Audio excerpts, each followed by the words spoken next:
ಮೀಸಲಾತಿ ಜಾರಿ Dangal CM versus Muniyappa ಜಟಾಪಟಿ ಎಡಗೈ ಸಮುದಾಯದ ಆಗ್ರಹವೇನು ಬಜೆಟ್ ದಿನವೇ ಘೇರಾವ್ ಪ್ರತಿಭಟನೆ ನೇಮಕಾತಿಗೆ ಒಳ ಮೀಸಲಾತಿ ಅಡ್ಡಿ ಸಿಎಂ ಸಿದ್ದರಾಮಯ್ಯ ಪ್ಲಾನ್ ಏನು ಇದು ಒಳ ಮೀಸಲಾತಿಯ ದಂಗಲ್ ಸ್ಟೋರಿ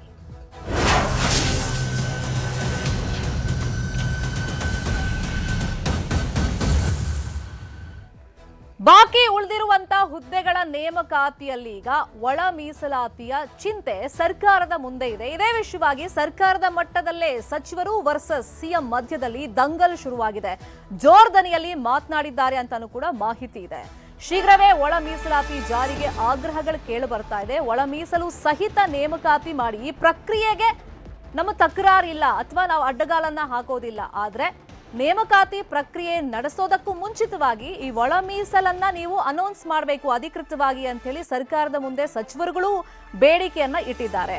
ಈ ನೇಮಕಾತಿ ವಿಚಾರದಲ್ಲಿ ಸಿದ್ದರಾಮಯ್ಯ ಹಾಗೇನೆ ಮುನಿಯಪ್ಪ ನಡುವೆ ಫೈಟ್ ಆಗಿದೆಯಂತೆ. ಏರು ದನಿಯಲ್ಲೇ ಮುನಿಯಪ್ಪ ಕೇಳಿದಾರಂತೆ ತಮ್ಮ ಡಿಮ್ಯಾಂಡ್ ಅನ್ನ ಅಂತ ಹೇಳಿ ಮಾಹಿತಿ ಇದೆ. ಒಳ ಮೀಸಲಾತಿ ಜಾರಿ ಮಾಡಿನೇ ನೇಮಕಾತಿ ಮಾಡಬೇಕು ಅಂತ ಹೇಳಿ ಸಿದ್ದರಾಮಯ್ಯ ಮುಂದೆ ಸಚಿವ ಮುನಿಯಪ್ಪ ಮನವಿಯನ್ನ ಮಾಡಿದ್ದಾರೆ. ಸದ್ಯಕ್ಕೆ ಅಂದ್ರೆ ಮೊನ್ನೆ ನಡೆದಂತ ಕ್ಯಾಬಿನೆಟ್ ಮೀಟಿಂಗ್ ನಲ್ಲಿ ಸುಮಾರು 56,000 ಹುದ್ದೆ ನೇಮಕಾತಿಗೆ ಸರ್ಕಾರ ಒಪ್ಪಿಗೆಯನ್ನ ಕೊಟ್ಟಿದೆ. ಡಿಪಿಎಆರ್ ಮಾಡಬೇಕು ಅಂತಾನೂ ಈಗ ಹೇಳ್ಕೊಂಡಿದ್ದಾರೆ. ಒಳ ಮೀಸಲಾತಿ ಜಾರಿ ಆದ್ಮೇಲೆ ಈ ಪ್ರಕ್ರಿಯೆಗಳನ್ನ ಮಾಡಿ ಅಂತ ಹೇಳಿ ಸಚಿವ ಮುನಿಯಪ್ಪ ಹೇಳಿದಾರಂತೆ. ಮುನಿಯಪ್ಪ ಹಿಂಗ್ ಡಿಮ್ಯಾಂಡ್ ಇಡ್ತಾ ಇದ್ದಂಗೆ ಅವ್ರ ಮಾತಿಗೆ ಸಿದ್ದರಾಮಯ್ಯ ಅವರು ಸಿಟ್ಟಾಗಿದ್ದಾರಂತೆ. ಈ ಮಧ್ಯದಲ್ಲಿ ಒಳ ಮೀಸಲಾತಿ ಗೊಂದಲ ಎಐಸಿಸಿ ಅಂಗಳ ತಲುಪಿದೆ. ಡಾಕ್ಟರ್ ಜಿ ಪರಮೇಶ್ವರ್ ಹಾಗೇನೆ ಡಾಕ್ಟರ್ ಎಚ್.ಸಿ. ಮಹದೇವಪ್ಪ ಮಲ್ಲಿಕಾರ್ಜುನ್ ಖರ್ಗೆ ಅವರನ್ನ ಭೇಟಿಯಾಗಿ ಸಿಎಂ ನಿವಾಸದಲ್ಲಿ ನಡೆದಂತ ಮೀಟಿಂಗ್ ಬಗ್ಗೆ ಮಾಹಿತಿಯನ್ನ ಕೊಟ್ಟಿದ್ದಾರೆ. ಈಗ ಕಾನೂನಿನ ತೊಡಕುಗಳು ಕೂಡ ಇದರಲ್ಲಿ ಇದೆ. ಯಾಕಂದ್ರೆ 2022ರ ನಂತರ ನಾವು ನೋಡಿದ್ದೀವಿ ಪರಿಶಿಷ್ಟ ಜಾತಿಯವರಿಗೆ ಈ ಮೀಸಲಾತಿ ಪರ್ಸೆಂಟೇಜ್ ಜಾಸ್ತಿ ಮಾಡಿದ್ದಾರೆ. ಈ ಹಿಂದೆ 15% ಇತ್ತು, ಅದನ್ನ 17%ಗೆ ಜಾಸ್ತಿ ಮಾಡಿದ್ದಾರೆ. ಹಂಗ್ ನೋಡಕೋದ್ರೆ ಸುಪ್ರೀಂ ಕೋರ್ಟ್ ಈ ಮೀಸಲಾತಿ ವಿಷಯವಾಗಿ ರಾಜ್ಯ ಸರ್ಕಾರಗಳಿಗೆ ಒಂದು ಫ್ರೀಡಮ್ ಅನ್ನ ಕೊಟ್ಟಿತ್ತು, ಅದು 50% ವರೆಗೆ. ಆದ್ರೆ ನಮ್ಮ ರಾಜ್ಯದಲ್ಲಿ ಈಗ 56 ಆಗೋದ್ರಿಂದ ಈ ನೇಮಕಾತಿ ಪ್ರಕ್ರಿಯೆಗೆ ಕಾನೂನಿನ ತೊಡಕಿರೋದ್ರಿಂದ ಈಗ 15% ಅಲ್ಲೇ ಒಳ ಮೀಸಲಾತಿಯನ್ನ ನೀವು ಅನೌನ್ಸ್ ಮಾಡಿ ನೇಮಕಾತಿ ಪ್ರಕ್ರಿಯೆಗೂ ಮುಂಚೆ ಅಂತ ಕೇಳ್ತಾ ಇದ್ದಾರೆ. ಈ ಬಗ್ಗೆ ಯಾರ್ಯಾರು ಏನೇನು ಹೇಳಿದ್ದಾರೆ ಮೊದಲಿಗೆ ನೋಡೋಣ. 56%ಗೆ ನೀವು ಮಾಡೋಕ್ಕಾಗಲ್ಲ ಅಂತಂದೇಳಿ ಹೇಳಿದ್ದಾರೆ. ಈ ಒಳ ಮೀಸಲಾತಿಗೆ ಸ್ಟೇ ಇದೆ ಅಂತಂದು ಹೇಳ್ಬಿಟ್ಟು ಅದನ್ನು ಬಿಟ್ಟು ಇವರು 18%ಗೆ ತುಂಬ್ತಾ ಇದ್ದಾರೆ. 50% ಏನಿದೆ ಅದು ಲಿಮಿಟ್ ಮಾಡ್ಕೊಂಡು ಅದನ್ನು ನೀವು ತುಂಬ್ರಿ. ಯಾವ ಸಮುದಾಯದವರಿಗೂ ಕೂಡ ಅನ್ಯಾಯ ಆಗಬಾರ್ದು, ಯಾವ ನಿರುದ್ಯೋಗಿ ಯುವಕರಿಗೂ ಕೂಡ ಅನ್ಯಾಯ ಆಗಬಾರ್ದು, ಅವರಿಗೆ ಉದ್ಯೋಗ ಸಿಗಲಿ. ಆದರೆ ಈ ಒಂದು ಸಿಗೋಂಥ ಸಂದರ್ಭದಲ್ಲಿ ನಮಗೆ ಅನ್ಯಾಯ ಆಗಿದೆ. ವಿದ್ಯಾವಂತರು ನಿರುದ್ಯೋಗಿಗಳೇನಿದ್ರು ಅವರೆಲ್ಲರೂ ಕೂಡ ನಮಗೆ ಇನ್ನೂ ಭಾಳ ದಿನ ಆಯಿತು, ನಾವು ಇಷ್ಟಾದರೂ ಕೂಡ ಒಳ ಮೀಸಲಾತಿ ನೀವು ಅಡ್ಡ ಇಟ್ಟು ನಮಗೆ ಲೇಟ್ ಮಾಡ್ತಾ ಇದ್ದೀರಿ, ತಕ್ಷಣ ಜಾರಿ ಕೊಡ್ತೀರಿ, ನಾವು ಹೋರಾಟ ಮಾಡ್ತೀವಿ ಅಂದ್ರೆ ಅದಕ್ಕೆ ಕೋರ್ಟ್ನವರು 17% ಮಾಡೋಕ್ಕೆ ಅವಕಾಶ ಇಲ್ಲ. ನಿಮಗೆ 42 ಇಲಾಖೆಗಳು ಮಾಡಿದ್ದು ಬಿಟ್ಟು ಮಿಕ್ಕಿದ್ದು ಮಾಡಬೇಕಾದ್ರೆ ನೀವು 50 ಒಳಗಡೆ ಇರಬೇಕು ಅಂದಾಗ SC 15 ST 3 ಇಳಿಬೇಕಾಯಿತು. ಅದನ್ನು ನಾವು ಸರ್ವಸಮ್ಮತಿಯಿಂದ ಒಪ್ಪಿಕೊಂಡು ಕ್ಯಾಬಿನೆಟ್ನಲ್ಲಿ ತೀರ್ಮಾನ ಆಯಿತು. ಮುಂಜಾನೆ ಗವರ್ನರ್ ಸಹಿ ಆಯಿತು. ಅಷ್ಟರಲ್ಲೇ ಈ ಗೊಂದಲ ಧಾರವಾಡದಲ್ಲಿ ಸ್ಟ್ರೈಕ್ ನಡೀತಕ್ಕಂಥದ್ದು ಯಾರಿಗೆ ತೊಂದರೆ ಆಗಬಾರ್ದು ಅಂತಕ್ಕಂಥ ದೃಷ್ಟಿಯಿಂದ ಅವು ದಿಢೀರ್ನೆ ಕರೆದಂಥ ಕ್ಯಾಬಿನೆಟ್ದಲ್ಲಿ ಹಲವಾರು ವಿಚಾರಗಳು ಚರ್ಚೆಗಳಾಗಿದ್ದಾವೆ. ಆ ಪ್ರಕಾರ ನಾವು ನೋಡಿದ ಹಾಗೆ DPRದಲ್ಲಿ ಬಂದಂಥದ್ದೇನು ನೋಟಿಫಿಕೇಷನ್ಸ್ ಅದು ತಪ್ಪು, ಅದನ್ನು ಸರಿ ಮಾಡ್ತಕ್ಕಂಥ ಕೆಲಸ ಇಮಿಡಿಯೇಟ್ ಕ್ಯಾಬಿನೆಟ್ ಕರಿತೀವಿ ಅಂತ ಹೇಳಿದ್ದಾರೆ. ಆ ಕ್ಯಾಬಿನೆಟ್ದಲ್ಲಿ ನಾವು ತೀರ್ಮಾನ ತಗೊಳ್ತೀವಿ. ಮಾದಿಗ ಸಮುದಾಯ ಕರ್ನಾಟಕದಲ್ಲಿ ಆತಂಕಕ್ಕೆ ಒಳಗಾಗಿದೆ. ನಮಗೆ ಮೀಸಲಾತಿ ವಂಚನೆ ಆಗ್ತಾ ಇದೆ. ಒಳ ಮೀಸಲಾತಿದು ಈ ವಂಚನೆಯನ್ನು ನಾವು ಸಹಿಸೋದಿಲ್ಲ ಅಂತೇಳಿ ಜನರು ಬೀದಿಗೆ ಬಂದಿದ್ದಾರೆ. ನಮ್ಮ ಬೇಡಿಕೆ, ನಾವೆಲ್ಲ ನಮ್ಮ ಮಂತ್ರಿಗಳಿಗೆ ಬೇಡಿಕೆ ಇಟ್ಟದ್ದೇನು ಅಂದರೆ ಯಾವುದೇ ಕಾರಣಕ್ಕೆ 15% ಮೀಸಲಾತಿಯಲ್ಲಿ ಒಳ ಮೀಸಲಾತಿ ಜಾರಿ ಮಾಡದೆ ನೇಮಕಾತಿ ಮಾಡೋ ಹಾಗಿಲ್ಲ, ತಾವು ಅದನ್ನು ರಕ್ಷಿಸಬೇಕು ಅಂತೇಳಿ ನಾವು ನಮ್ಮ ಇಬ್ಬರು ಸಚಿವರನ್ನ ಕೇಳಿಕೊಂಡಿದ್ದೇವೆ. ನಾಳಿನ ಕ್ಯಾಬಿನೆಟ್ ಮೀಟಿಂಗ್ ನಲ್ಲಿ ಏನಾಗುತ್ತೆ ಅನ್ನೋದನ್ನ ನೋಡಿಕೊಂಡು ನಾವು ಮುಂದಿನ ಹೋರಾಟ ಮಾಡ್ತೀವಿ ಅಂತ ಹೇಳಿ ಸಂಘಟನೆಗಳು ಹೇಳ್ತಾ ಇದ್ದಾವೆ. ಈ ಮಧ್ಯದಲ್ಲಿ ಒಳ ಮೀಸಲಾತಿ ಬಗ್ಗೆನೇ ಸರ್ಕಾರದಲ್ಲೇ ಒಂದಿಷ್ಟು ಗೊಂದಲಗಳಿದ್ದಾವೆ. ಈ ಬಗ್ಗೆ ಮಾತನಾಡೋದಕ್ಕೆ ಎಡಗೈ ಸಮಾಜದ ಮುಖಂಡರು, ಕಾಂಗ್ರೆಸ್ ಮುಖಂಡರು ಆಗಿರುವಂತಹ ಕೊಟ್ಟ ಶಂಕರ್ ಅವರು ನಮ್ಮ ಜೊತೆ ನೇರ ಸಂಪರ್ಕದಲ್ಲಿ ಕನೆಕ್ಟ್ ಆಗಿದ್ದಾರೆ. ಕೊಟ್ಟ ಶಂಕರ್ ಅವರೇ ನಮಸ್ಕಾರ. ಈಗ ಎಜಿನೇ ಹೇಳಿದ್ದಾರೆ 15% ಅಲ್ಲಿ ಒಳ ಮೀಸಲಾತಿ ಅನೌನ್ಸ್ ಮಾಡಬಹುದು, ಕಾನೂನಿನ ತೊಡಕು ಇರಲ್ಲ ಅಂತೇಳಿ. ಅದನ್ನ ಕಾನೂನು ತಜ್ಞರು ಕೂಡ ಹೇಳ್ತಾ ಇದ್ದಾರೆ, ಇಲ್ಲ ಅಂತಲ್ಲ. ಈಗ ಸರ್ಕಾರದಲ್ಲಿರುವಂತ ಗೊಂದಲ ಏನು ಮೇಡಮ್? ಈಗ ಸರ್ಕಾರದಲ್ಲಿ ಅವ್ರು ಹೇಳ್ತಿರ್ತಕ್ಕಂಥದ್ದು, ಈಗ ಧಾರವಾಡದ ಪ್ರೊಟೆಸ್ಟ್ ಅನ್ನ ಮುಂದಿಟ್ಕೊಂಡು ಏಕಾಏಕಿ ನೀವು 56,432 ಪೋಸ್ಟ್ ತುಂಬಲಿಕ್ಕೆ ಹೋಗಿದಿರಲ್ಲ, ಅದು ತಪ್ಪು. ನಾವು 35 ವರ್ಷ ಹೋರಾಟ ಮಾಡಿರೋದು ನಾವು ಒಳ ಮೀಸಲಾತಿ ಬೇಕು ಅಂತಲೇ. ನಮ್ಗೆ ಹೆಚ್ಚು ಕಡಿಮೆ 3,000 ಹುದ್ದೆಗಳು ಕೈ ಅರ್ಥ ಆಗುತ್ತೆ, ನಿಮ್ ಹೋರಾಟ ಅರ್ಥ ಆಗುತ್ತೆ. ಮೀಸಲಾತಿ ಬೇಕಾಗಿರೋದೇ ಇಲ್ಲಿ ಉದ್ಯೋಗ ಪರ್ಪಸ್ ಮತ್ತೆ ಶೈಕ್ಷಣಿಕವಾಗಿ, ಇಲ್ಲ ಅಂತಲ್ಲ, ಅದನ್ನ ಒಪ್ಕೊಳ್ಳೋಣ. ಬಟ್ ಇದೇ ನೆಪ ಹಿಡ್ಕೊಂಡು ಎಷ್ಟು ವರ್ಷ ಅಂತ ಖಾಲಿ ಹುದ್ದೆ ಭರ್ತಿ ಮಾಡದೆ ಹಂಗೆ ಹೋಗ್ತಾರೆ. ಅಫ್ಕೋರ್ಸ್ ಅಲ್ಲ, ಈಗ ನಮ್ಗೆ ಇದನ್ನ ತುಂಬಲಿಕ್ಕೆ ಕಾನೂನು ತೊಡಕಿಲ್ವಲ್ಲ ಮೇಡಮ್? ಏನ್ ಕಾನೂನು ತೊಡಕಿದೆ? ನಾವೀಗ ಹೇಳ್ತಿರೋದು, ನಾವು ನಮ್ಮ ಲೀಡರ್ಗಳೆಲ್ಲ ನಿನ್ನೆ ಭೇಟಿ ಮಾಡಿದ್ರೆ ಅಡ್ವೊಕೇಟ್ ಜನರಲ್ 15% ಅಲ್ಲೇ ಒಳ ಮೀಸಲಾತಿ ಕೊಡಿ ಅಂತ ಹೇಳಿದ್ದಾರೆ. ನಾವು ಎಲ್ಲಾ ಜನರಲ್ ವಿದ್ಯಾರ್ಥಿಗಳನ್ನ ಹಿತದೃಷ್ಟಿಯಿಂದಲೇ ನೀವು ತುಂಬೋದು, ನೀವು ಅದರಲ್ಲೇನೆ ನೀವು 15% ಅಲ್ಲಿ ಒಳ ಮೀಸಲಾತಿ ಕೊಟ್ರೆ ಸಂದರ್ಭ ಇಲ್ಲ ಅಂತ ಅಡ್ವೊಕೇಟ್ ಜನರಲ್ ಸ್ಪಷ್ಟಪಡಿಸಿದಾಗ ಸರ್ಕಾರ ಮತ್ತು ಒಂದಷ್ಟು ಜನ ಮಂತ್ರಿಗಳು ಯಾಕೆ ಮೀನಾಮೇಷ ಎಣಿಸ್ತಾ ಇದ್ರೆ ಅನ್ನೋದು ಯಕ್ಷ ಪ್ರಶ್ನೆ. ಇದ್ರಿಗೆ ಪ್ರಶ್ನೆ ಇಲ್ವ? ನಮ್ಮ ಹೋರಾಟನೂ ಇದ್ದಿದ್ದು ಈ ಕಾರಣಕ್ಕೋಸ್ಕರ ತಾನೆ. ನೀವು ತುಂಬಿದ್ಮೇಲೆ ಒಳ ಮೀಸಲಾತಿ ಕೊಟ್ರೆ ಏನ್ ಬರುತ್ತೆ?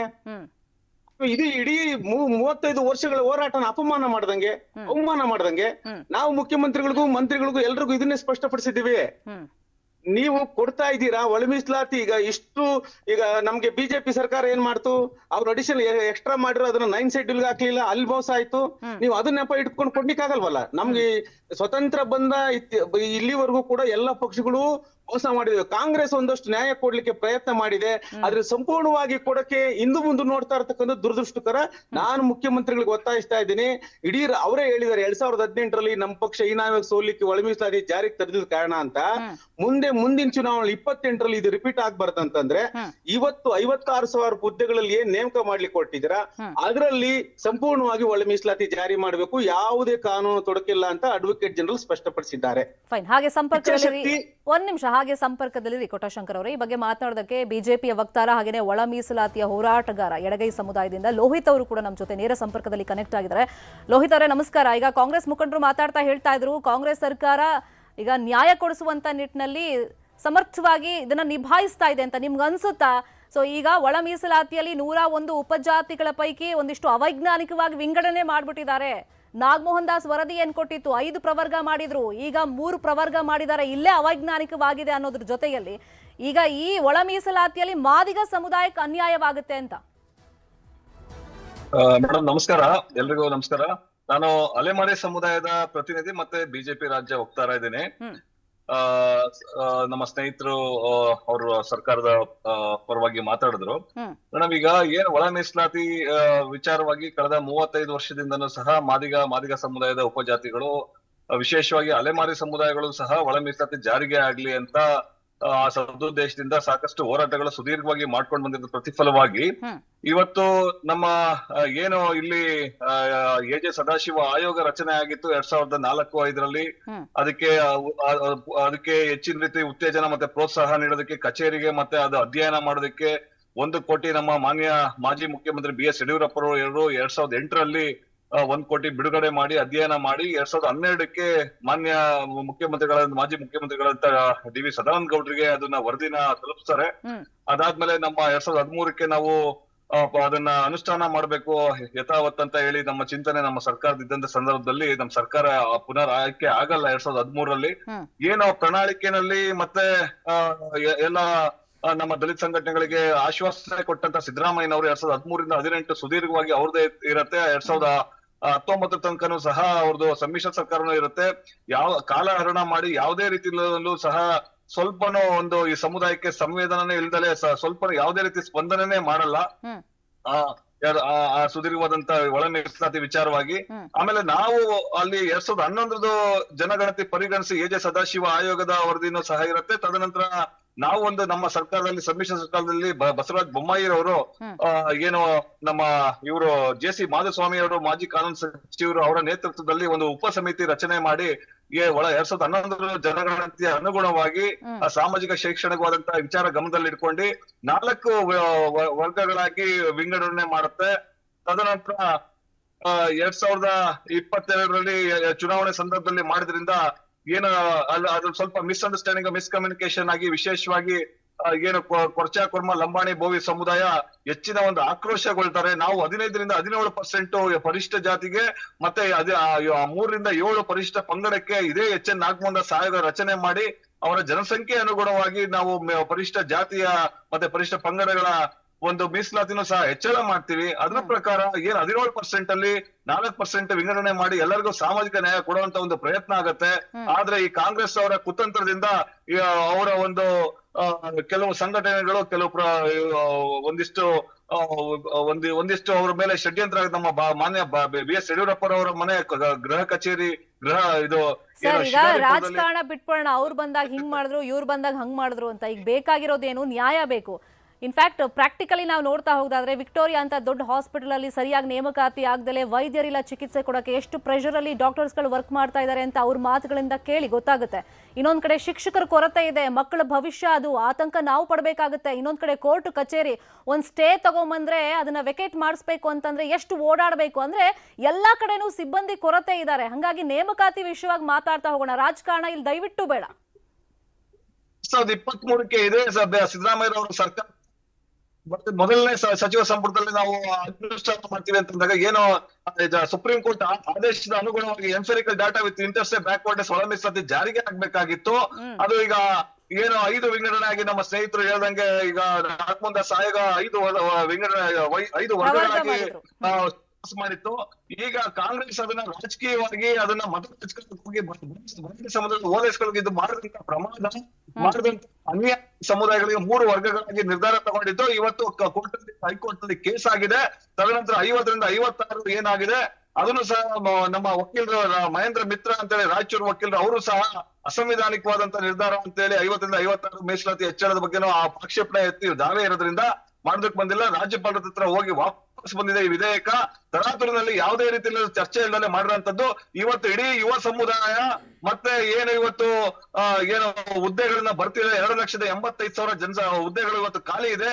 ಇದು ಇವತ್ತು ಕರ್ನಾಟಕ ಸರ್ಕಾರದ ಬಾರಿ ದೊಡ್ಡ ಒಂದು ಅವೈಜ್ಞಾನಿಕವಾದಂತ ಚಿಂತನೆ, ಅಸಮರ್ಥ ಆಡಳಿತದಿಂದ ಇಡೀ ರಾಜ್ಯ ಇವತ್ತು ಒಂದ್ ರೀತಿನಲ್ಲಿ ಕಷ್ಟ ಅನುಭವಿಸ್ತಾ ಇದೆ ಅಂತಾನೆ ನಾನು ಹೇಳ್ತೀನಿ. ಅವೈಜ್ಞಾನಿಕವಾಗಿದೆ. ಕಂಪ್ಲೀಟ್ ಆಗಿ ಮಾತಾಡ್ತಾ ಹೋಗೋಣ. ಕೊಟ್ಟಶಂಕರ್ ಅವರೇ, ಈಗ ಸರ್ಕಾರಕ್ಕೆ ಅಂದ್ರೆ ದೇವರಾಜ ಅರಸು ನಂತರ ಸಿದ್ದರಾಮಯ್ಯ ಅವರ ಮೇಲೆ ನಾವು ತುಂಬಾ ವಿಶ್ವಾಸ ಇಟ್ಟಿದ್ವಿ, ಸಾಮಾಜಿಕ ನ್ಯಾಯವನ್ನ ಕೊಡಿಸ್ತಾರೆ ಎಲ್ರಿಗೂ, ಅದರಲ್ಲೂ ಹಿಂದುಳಿದ ವರ್ಗದವರಿಗೆ ಅಂತ ನಂಬಿದ್ವಿ. ಆದ್ರೆ ಅವರಿಂದಲೇ ಸಿಗ್ತಾ ಇಲ್ಲ ಅನ್ನೋ ಒಂದು ಆರೋಪ, ಜೊತೆಗೆ ಇದೆಲ್ಲ ಅವೈಜ್ಞಾನಿಕ ಆಗಿದೆ. ಮೇಡಮ್, ನಾನು ಹೇಳ್ತಿರೋದು ಒಳ ಮೀಸಲಾತಿ ಇಶ್ಯೂ ಕೋರ್ಟ್ ಅಲ್ಲಿ ಇಲ್ಲ. ನಂಬರ್ 1 ಹೌದು. ಇಶ್ಯೂ ಇರೋದು ಯಾವ್ದು? 17 ಅವರು ಅಲೆಮಾರಿಗಳು ನಮ್ಮ ಸಹೋದರರು ಕೋರ್ಟ್ಗೆ ಹೋದಾಗ ನೀವು ಕೋರ್ಟ್ ಏನ್ ಹೇಳ್ತು, ನೀವು ಜಾಬ್ ಪ್ರೋಸೆಸ್ ಅನ್ನ ಶುರು ಮಾಡ್ಕೊಳ್ಳಿ, ಅಂತಿಮ ಆಯ್ಕೆ ಪಟ್ಟಿ ಸಂದರ್ಭದಲ್ಲಿ ಕೋರ್ಟ್ ಅದನ್ನ ಹೇಳ್ತದೆ ಅಂತ ಹೇಳಿದ್ರೆ. ಅಂದ್ರೆ ಒಳ ಮೀಸಲಾತಿಗೆ ಸಂಬಂಧಪಟ್ಟಂತೆ ಕೋರ್ಟ್ ಇಶ್ಯೂ ಇಲ್ಲ. ಇರೋದು ಮೀಸಲಾತಿ ಹೆಚ್ಚಳ ಮಾಡಿದ್ರಲ್ಲ 17%, ಅದರಲ್ಲಿ SC ನಮ್ಗೇನ್ 2% ರೈಸ್ ಮಾಡಿದ್ರು, ನಮ್ ಸಹೋದರ STಗಳಿಗೆ ಏನ್ 4 ಮಾಡಿ 7 ಮಾಡಿದ್ರು, ಅದು ಸಮಸ್ಯೆ ಆಗಿರೋದು. ಅದನ್ನ ಕೋರ್ಟ್ ಸ್ಟೇ ಇದೆ, ಅದನ್ನ ಸಪರೇಟ್ ಅಷ್ಟು ರಿಸರ್ವೇಶನ್ ಅದು ಕೋರ್ಟ್ ಬಗೆಹರ್ದಾಗ ಕೊಡ್ತಾರೆ. ನಾವ್ ಹೇಳ್ತಿರೋದು ಒಳ ಮೀಸಲಾತಿ ಈಗ 15% ಯಾವುದೇ ಕಾನೂನು ತೊಡಕಿಲ್ಲ. ಒಳ ಮೀಸಲಾತಿ ಎಲ್ಲರೂ ಒಪ್ಕೊಂಡಿದ್ದಾರೆ.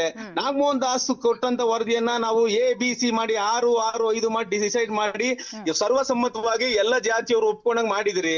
ನಮ್ಗೆ ಅನೇಕ ಸಮುದಾಯಗಳಿಗೆ ಒಂದಷ್ಟು ಸಂಕಷ್ಟಗಳಿದ್ರು, ಅನುಮಾನ ಇದ್ರು ಕೂಡ, ಅವಮಾನ ಆಗಿದ್ರು ಅಂದ್ರೂ ಕೂಡ ನಾವು ಒಪ್ಕೊಂಡಿದ್ವಿ. ಅಂದ್ರೆ ಜಾರಿ ಆಗ್ಬಿಡ್ಲಿ ಅಂತ.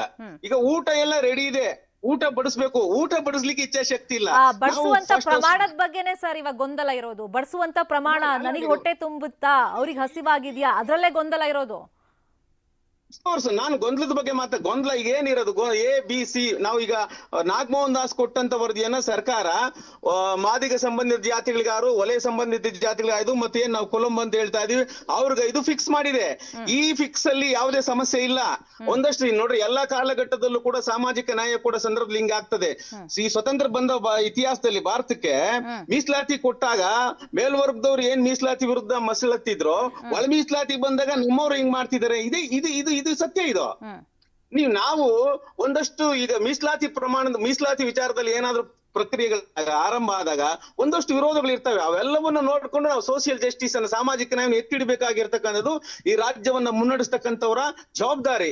ಆ ಜವಾಬ್ದಾರಿ ಒಂದ್ ರೀತಿಯಲ್ಲಿ ಸಿದ್ದರಾಮಯ್ಯನವರು ಇದನ್ನ ಈ ಸಂದರ್ಭದಲ್ಲಿ ಗಟ್ಟಿ ನಿರ್ಧಾರ ತೆಗೆದುಕೊಳ್ಬೇಕು. ಅವ್ರಿಗೆ ಈ ಸಮುದಾಯಕ್ಕಾದಂತ ಅಪಮಾನ, ಅವಮಾನ, ಹೋರಾಟ, ಬೆತ್ತಲೆ ಮೆರವಣಿಗೆ, ಪುಟಗೋಸಿ ಮೆರವಣಿಗೆ ಎಲ್ಲ ಚಳುವಳಿ ಆಗಿದೆ. ಕರ್ನಾಟಕದ ಚರಿತ್ರೆಯಲ್ಲಿ ಒಳ ಮೀಸಲಾತಿ ಇಷ್ಟು ವರ್ಷದಲ್ಲಿ ಎಲ್ಲಾದ್ರೂ ಒಂದ್ ಚಳುವಳಿ ಇಷ್ಟು ವರ್ಷ ನಡೆದಿದೆ ಯಾವ್ದಾದ್ರು? ನಮ್ಮ ಸಮುದಾಯ, ಅಸ್ಪೃಶ್ಯ ಸಮುದಾಯಗಳಲ್ಲಿ ಬೀದಿಲಿ 35 ವರ್ಷ ನಿಂತ್ಕೊಂಡಿದ್ದಾವೆ. ಯಾವ್ದಾದ್ರು ಹೋರಾಟ ನಡೆದಿದೆ ಕರ್ನಾಟಕದಲ್ಲಿ ಇಷ್ಟೊಂದು? ಇಷ್ಟಾದ್ರೂ ಕೂಡ ಈಗ ಊಟ ಬಡಿಸೋ ಸಂದರ್ಭದಲ್ಲಿ ಖ್ಯಾತೆ ತೆಗ್ದಿರೋದಿದೆಯಲ್ಲ, ಇದು ಇನ್ಜಸ್ಟಿಸ್, ಇದು ಅವಮಾನ, ಇದು ತಾಯಿ ಹೃದಯ ಅಲ್ಲ. ಒಂದ್ ಸರ್ಕಾರ ನಡೆಸ್ತಕ್ಕಂಥವ್ರಿಗೆ ತಾಯಿ ಹೃದಯ ಇರಬೇಕು. ಅಲ್ಲೆಲ್ಲೋ ಒಂದ್ ಕಡೆ ಮಿಸ್ ಆಗಿದೆ. ನಾನು ನಾಳೆವರೆಗೂ ಕೂಡ ಕಾಯ್ತಾ ಇದೀವಿ, ಇಡೀ ರಾಜ್ಯ ಕಾಯ್ತಾ ಇದೆ. ಸಿದ್ದರಾಮಯ್ಯನವ್ರ ಸಂಪುಟ, ನೀವು ಪ್ರಣಾಳಿಕೆಯಲ್ಲಿ ಹೇಳಿದ್ರಲ್ಲ, ಪ್ರಣಾಳಿಕೆಯಲ್ಲಿ ಹೇಳಿದಂತೆ ಮೊದಲ ಅಧಿವೇಶನ ಜಾರಿಗೆ ತರ್ತೀವಿ ಅಂದ್ರಲ್ಲ, ಆಗ್ಲಿಲ್ಲ. ಸುಪ್ರೀಂ ಕೋರ್ಟ್ ತೀರ್ಪು ಬಂದ ಮೇಲೆ ನಾವು ಎಚ್ಚೆತ್ಕೊಂಡಿದೀವಿ. ಈಗ್ಲಾದ್ರೂ ಕೊಡಿ ಅಂತ ನಾನು ಸಮಸ್ತ ಎಲ್ಲ ಶೋಷಿತ ಸಮುದಾಯಗಳ ಪರವಾಗಿ ಸರ್ಕಾರವನ್ನು ಒತ್ತಾಯ ಮಾಡ್ತೀನಿ. ಒಳ ಮೀಸಲಾತಿ ಜಾರಿ ಮಾಡ್ಕೊಂಡೇ ನಾವು ನೇಮಕಾತಿ ಮಾಡ್ಬೇಕು. ನಮ್ಗೆ ಗೊತ್ತಾಗ್ತಿದೆ, ಈಗ ಧಾರವಾಡದಲ್ಲಿ ನಡೆದಂತ ಪ್ರತಿಭಟನೆಯ ಕೂಡ ಆಕ್ರೋಶನು ಕೂಡ ನಮಗೆ ಗೊತ್ತು.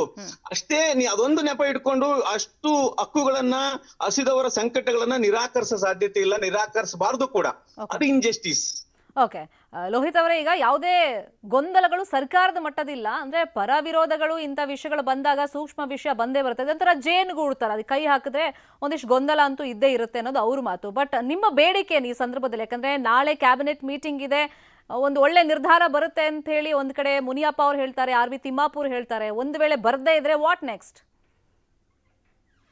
ಒಂದು ಮೇಡಮ್, ಈಗ ಆಲ್ರೆಡಿ ಏನು ವಿಶೇಷವಾಗಿ ಅಲೆಮಾರಿ ಸಮುದಾಯಗಳಾಗಿರ್ಬೋದು, ಮಾದಿಗ ಸಮುದಾಯದವರು ಇದು ಹಕ್ಕೊತ್ತಾಯ ಮಾಡ್ತಾ ಇದೆ. ಒಳ ಮೀಸಲಾತಿ ಈಗ 15%ಗೆ ಏನ್ ರಾಜ್ಯಪಾಲರು ಒಂದು ಸಲಹೆ ಕೊಟ್ಟಿದ್ದಾರೆ, ನೀವು 50% ಮೀರಿದಲೆ ನೀವು ಒಳ ಮೀಸಲಾತಿ ಅಥವಾ ನಿಮ್ಮ ಒಳ ಮೀಸಲಾತಿನಾದ್ರೂ ಮಾಡ್ರಿ, ಅಥವಾ ಯಥಾವತ್ತು ಮೀಸಲಾತಿನಾದ್ರೂ ನೀವು ಪರಿಗಣಿಸಿ ನೀವು ಹುದ್ದೆಗಳನ್ನ ಭರ್ತಿ ಮಾಡ್ಕೋಬಹುದು ಅನ್ನೋ ಒಂದು ಕಂಡೀಷನ್ ಇಟ್ಟಿರೋದ್ರಿಂದ ಸರ್ಕಾರಕ್ಕೆ ಎಲ್ಲ ನಮ್ಮ ಒಳ ಮೀಸಲಾತಿಯ ಹೋರಾಟಗಾರರು, ಸಮಸ್ತ ಹೋರಾಟಗಾರರು ಎಲ್ಲರನ್ನು ಸಹ ಬೇಡಿಕೆ ಏನಂತಂದ್ರೆ 15ರಲ್ಲಿ ನೀವು ಒಳ ಮೀಸಲಾತಿ ಜಾರಿಗೆ ಮಾಡಿ, ಅದನ್ನ ವರ್ಗೀಕರಿಸಿ ನ್ಯಾಯಯುತವಾಗಿ ಎಲ್ಲಾ ಸಮುದಾಯಗಳನ್ನ ಪರಿಗಣಿಸಿ ವೈಜ್ಞಾನಿಕವಾದಂತ ಮತ್ತೆ ಸುಪ್ರೀಂ ಕೋರ್ಟ್ ಏನು ಗೈಡ್ ಲೈನ್ಸ್ ಕೊಟ್ಟಿದೆ ಅದನ್ನು ಸಹ ಅನುಗುಣವಾಗಿ ತಾವು ನ್ಯಾಯ ಕೊಡ್ಬೇಕು ಅಂತೇಳಿ ಸರ್ಕಾರಕ್ಕೆ ನಾವೆಲ್ಲರೂ ಸಹ ಒತ್ತಾಯ ಮಾಡ್ತೀವಿ.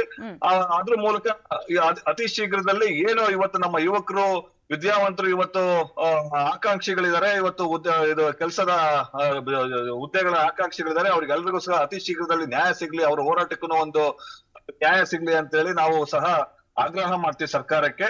ಇವತ್ತು ನಾಳೆನೆ ಆಗ್ಲಿಲ್ಲ ಅಂತಂದ್ರೆ ಈ ಸರ್ಕಾರದ ವಿರುದ್ಧ ಬಾರಿ ದೊಡ್ಡ ಒಂದು ಆಕ್ರೋಶ, ಪಕ್ಷಾತೀತವಾಗಿ ಒಂದು ಇಡೀ ಸಮಾಜ, ದಲಿತ ಸಮುದಾಯಗಳೇ ಒಂದು ಬೀದಿಗಿಳಿದು ಬಾರಿ ದೊಡ್ಡ ಒಂದು ದೊಡ್ಡ ಸಮಸ್ಯೆ ಉಲ್ಬಣ ಆಗುವಂತ ಎಲ್ಲಾ ಸಾಧ್ಯತೆಗಳು, ಲಕ್ಷಣಗಳು ಇದೆ ಮೇಡಮ್. ಈಗ ನೋಡಿ, ಏನು ರಾಜ್ಯಪಾಲರ ಒಂದು ಸಲಹೆ ಮೇರೆಗೆ 15% ಇಳಿದಂತದ್ದು, ಇವರು ಸರ್ಕಾರಕ್ಕೆ ಆ ಬದ್ಧತೆ ಇದ್ರೆ 17% ಕಾಪಾಡ್ಕೋಬಹುದು. ಅಡ್ವೊಕೇಟ್ ಜನರಲ್ ಕೋರ್ಟಿಗೆ ಮಾಹಿತಿ ಕೊಟ್ಟಿ ಅಥವಾ ರಾಜ್ಯಪಾಲರಿಗೂ ಮನವರಿಕೆ ಮಾಡ್ಕೊಟ್ರೆ, ಬೇರೆ ಬೇರೆ ರಾಜ್ಯದಲ್ಲಿ ಆಲ್ರೆಡಿ ಆಗಿದೆ, ತೆಲಂಗಾಣದಲ್ಲಿ ಆಗಿದೆ, ಆಂಧ್ರ ಪ್ರದೇಶದಲ್ಲಿ ಆಗಿದೆ, ಮತ್ತೆ ಇರೋದ್ರಿಂದ ಈ ವಿಷಯ 17% ಕೊಡಕ್ ಆಗಲ್ಲ, 15 ಕೊಡಬಹುದು ಅಂತ ಹೇಳಿ ಕಾನೂನು ತೊಡಕಿಲ್ಲ ಅಂತ ಅವ್ರು ಹೇಳ್ತಿದ್ದಾರೆ. ಸರ್ಕಾರಕ್ಕೆ ಅದು ಬದ್ಧತೆ. 9th ಶೆಡ್ಯೂಲ್ ನಮ್ಮ ಸ್ನೇಹಿತರು ಹೇಳಿದ್ರು ನೋಡಿ, ಪರಿಶಿಷ್ಟ ಜಾತಿ ಪರಿಶಿಷ್ಟ ಪಂಗಡಗಳಿಗೆ ಇದು ಮೀಸಲಾತಿ ಕೊಡೋದಕ್ಕೆ ಯಾವುದೇ ರೀತಿಯಲ್ಲೂ ಮಾನದಂಡ, ಅವರ ಜನಸಂಖ್ಯೆ ಅನುಗುಣವಾಗಿ ಕೊಡೋದಕ್ಕೆ ಯಾವ 9th ಶೆಡ್ಯೂಲ್ ಬರಲ್ಲ, ಏನೂ ಬರಲ್ಲ. ಏನಾದ್ರೂ ನಮಗೆ ಕೊಟ್ಟು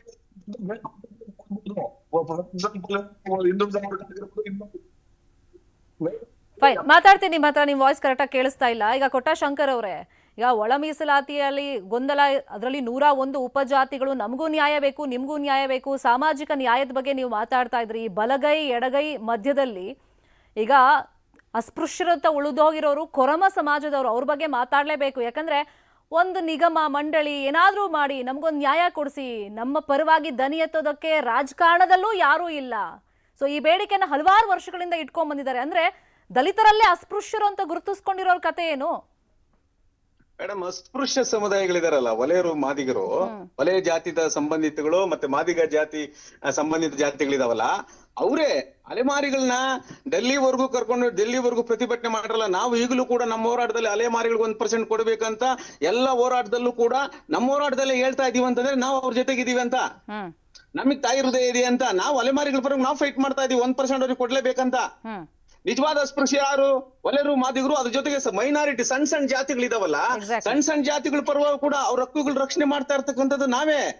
ನಾವು ಹೋರಾಟ ಮಾಡ್ತಾ ಇದೀವಿ. ಈಗ ಡೆಲ್ಲಿಲಿ ಪ್ರೊಟೆಸ್ಟ್ ಮಾಡಿದಾಗ ಅಲೆಮಾರಿಗಳನ್ನ ಕರ್ಕೊಂಡು ಹೋಗಿ ಅಲ್ಲಿ ಕಾಂಗ್ರೆಸ್ ಹೈಕಮಾಂಡ್ ಜೊತೆಗೆ ಮಾತುಕತೆ ಮಾಡ್ತಕ್ಕಂಥದ್ದು ಪ್ರಯತ್ನ ಮಾಡಿದ್ ಯಾರು? ಅಂದ್ರೆ ನಾವು ಯಾರು ಹೋರಾಟವನ್ನ ಮಾಡ್ತೇವೆ ನಾವೇ. ನಾನು ಹೇಳ್ತಾ ಇರೋದು ಏನಂದ್ರೆ, ಈಗ ಕೋರ್ಟ್ 17% ಅನ್ನೇ ತಾನೇ ಕೋರ್ಟ್ ಹೇಳಿರೋದು, ಈ 50% ಮಾಡಿ ಅಂತ. 50% ಕ್ರಾಸ್ ಆಗ್ಬಾರ್ದು ಅಂತ. ಅಂದ್ರೆ ತಮಿಳ್ನಾಡು ಸರ್ಕಾರ ಅಂದ್ರೆ ನೀವು 9 ಶೆಡ್ಯೂಲ್ ಹಾಕೊಂಡೇ ಮಾಡ್ಲಿಕ್ಕೆ ಸಾಧ್ಯ ಆಗ್ತದೆ.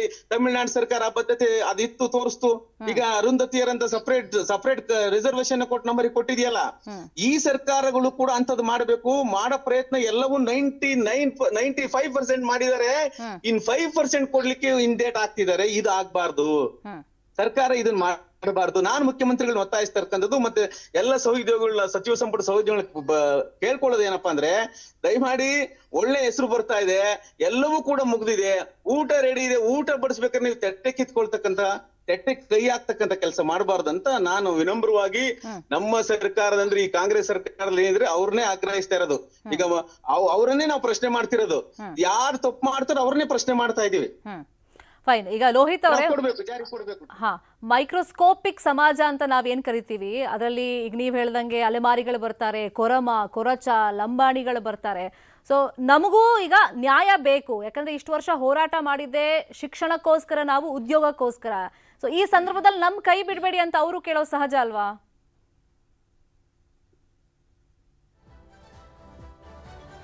ಲೋಹಿತ್ ಅವರೇ, ನನ್ನ ವಾಯ್ಸ್ ಕೇಳಿಸ್ತಾ ಇದೆಯಾ ನಿಮ್ಗೆ? ಕೇಳಿಸ್ತಾ ಇದೆ, ನನಗೆ ಕೇಳ್ತಾ ಇದೆ. ಅಲ್ಲ, ನೀವ್ ಹೇಳಿ ಕೊಟ್ಟಶಂಕರ್ ಅವರೇ, 1 ಸೆಕೆಂಡ್ ನೀವು ಹೋಲ್ಡ್ ಮಾಡಿ. ಲೋಹಿತ್ ಅವ್ರು ನೀವ್ ಹೇಳಿ. ಮೇಡಮ್, ಈಗ 101 ಪರಿಶಿಷ್ಟ ಜಾತಿ ಕರ್ನಾಟಕ ರಾಜ್ಯದಲ್ಲಿ ಎಲ್ಲಾ ಸಮುದಾಯಗಳಿಗೂ ಆದ್ಯತೆ ಮತ್ತೆ ಪ್ರಾತಿನಿಧ್ಯತೆ ಸಿಗ್ಬೇಕು ಅನ್ನೋದು ಆ ಸಮುದಾಯಗಳ ಬೇಡಿಕೆ ಇದೆ. ಅದ್ರಲ್ಲಿ ಎರಡನೇ ಮಾತಿಲ್ಲ. ಆದ್ರೆ ಅದಕ್ಕೆ ಅಂತಾನೆ ಅಧ್ಯಯನ ಮಾಡಿ ಯಾರು ಹಿಂದೆ ಉಳಿದಿದ್ದಾರೆ ಅಂತ ಹೇಳಿ ವೈಜ್ಞಾನಿಕವಾದ ದತ್ತಾಂಶ ಮತ್ತೆ ಹಿಂದುಳಿದಿರುವಿಕೆಯನ್ನ ಪರಿಗಣಿಸೋದಕ್ಕೆ ಅಂತಾನೆ ಎಚ್.ಎನ್. ನಾಗಮೋಹನ್ ದಾಸ್ ಆಯೋಗ ಸಾಕಷ್ಟು ಸುದೀರ್ಘವಾಗಿ 5-6 ತಿಂಗಳು ಮನೆಗೂ ಭೇಟಿ ನೀಡಿ ಒಂದು ಸರ್ಕಾರಕ್ಕೆ ಸಲ್ಲಿಸಿದಂತ ವೈಜ್ಞಾನಿಕವಾದ ದತ್ತಾಂಶ. ಬಟ್ ಆ ರೀತಿ ಸರ್ಕಾರ ಮಾಡದಿರೋಂಥದ್ದಕ್ಕೆ ಇದು ಬಹಳ ದೊಡ್ಡ ಒಂದು ಸಮಸ್ಯೆ ಆಗಿ ಪರಿಗಣಿಸಿರೋಂಥದ್ದು. ಈಗ ಆ ಲೆಕ್ಕಕ್ಕಾಗಿದ್ದಿದ್ರೆ ಅಲೆಮಾರಿಗಳಿಗೆ ಎ ವರ್ಗ ಆಗ್ಬೇಕಿತ್ತು, ಬಿ ವರ್ಗ ಮಾದಿಗ ಸಮುದಾಯಗಳಿಗೆ 18 ಜಾತಿಗೆ ಸಿಗ್ಬೇಕಿತ್ತು, 19 ಅನ್ಸುತ್ತೆ 16 ಜಾತಿ ಬಲಗೈ ಸಮುದಾಯಗಳಿಗೆ ಸಿಗ್ಬೇಕಾಗಿತ್ತು. ಇನ್ನ ಕೊರ್ಮ ಲಂಬಾಣಿ ಬೋವಿ ಅದು ಡಿ ಗುಂಪಾಗಿತ್ತು, AKADA 5ನೇ ಗುಂಪಾಗಿತ್ತು. ಆದ್ರೆ ಇವರ ರಾಜಕೀಯ ನಿರ್ಧಾರಕ್ಕೆ ನಮ್ಮನ್ನ ಎ ಗುಂಪು ಇದ್ದಂತವ್ರನ್ನ ಡಿ ಗುಂಪು ಜೊತೆ ಮರ್ಜ್ ಮಾಡಿ ಸಿ ಗುಂಪಿಗೆ ಹಾಕಿದ್ದಾರೆ.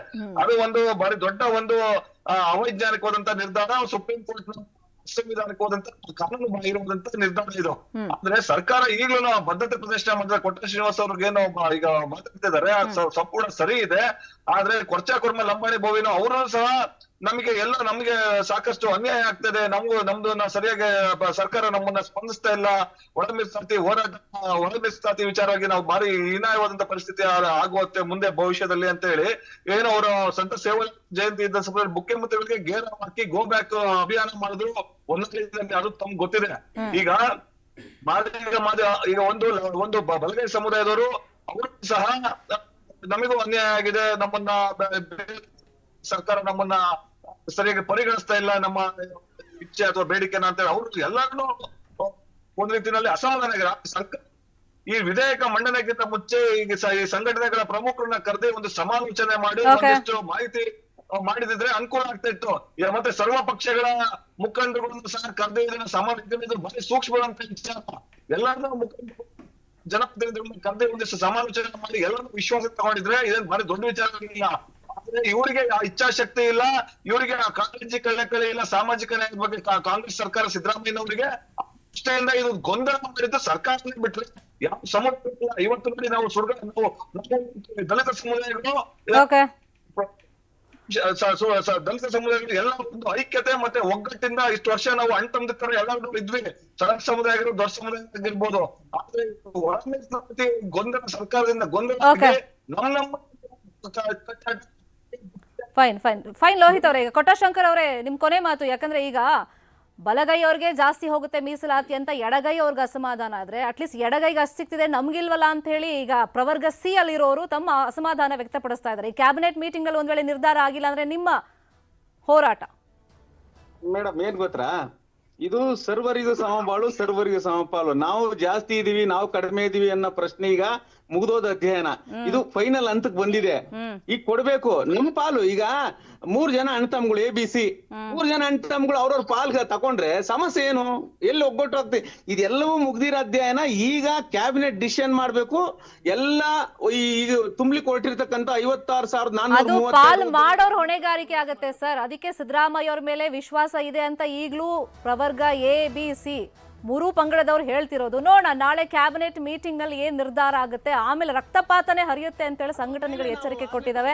ಮುಂದೆ ಯಾವ ರೀತಿ ಹೋರಾಟ ಆಗುತ್ತೆ ನೋಡೋಣ ಈ ಒಳ ಮೀಸಲಾತಿ ವಿಷಯದಲ್ಲಿ. Thank you so much Lohith ಅವರೇ ಜಾಯ್ನ್ ಆಗಿದ್ದಕ್ಕೆ. Thank you so much Kottashankar ಅವರೇ ಜಾಯ್ನ್ ಆಗಿದ್ದಕ್ಕೆ.